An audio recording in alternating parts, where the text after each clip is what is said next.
చాలా మందికి సమీర్ అనగానే గుర్తు రాకపోవచ్చు గానీ టీవీ సీరియళ్లు చూసే వాళ్ళకి మాత్రం ఈ పేరు చిరపరిచితమే.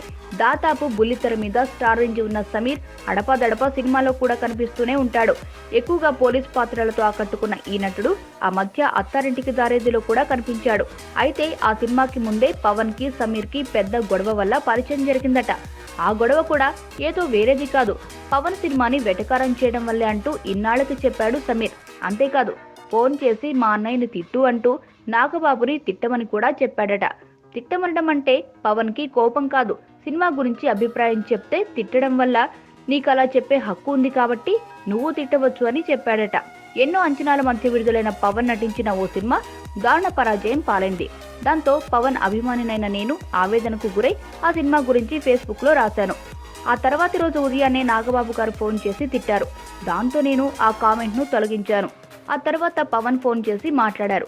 నీ అభిప్రాయం నువ్వు చెప్పావు, నాగబాబు నిన్ను తిట్టడం తప్పు, నువ్విప్పుడు నాగబాబుకు ఫోన్ చేసి తిట్టు అని చెప్పారు. నేను అలా చేయలేదు. దాంతో ఆ వివాదం కామప్ అయిపోయింది. దాదాపు 4 ఏళ్ల తర్వాత డైరెక్టర్ త్రివిక్రమ్ గారి నుంచి ఫోన్ వచ్చింది. అత్తారింటికి దారేది సినిమాలో ఓ క్యారెక్టర్ కోసం నన్ను పిలిచారు. నేను స్పాట్ కు వెళ్లగానే పవన్ నన్ను పలకరించి తన గదిలోకి రమ్మన్నారు. నేను వెళ్ళాను.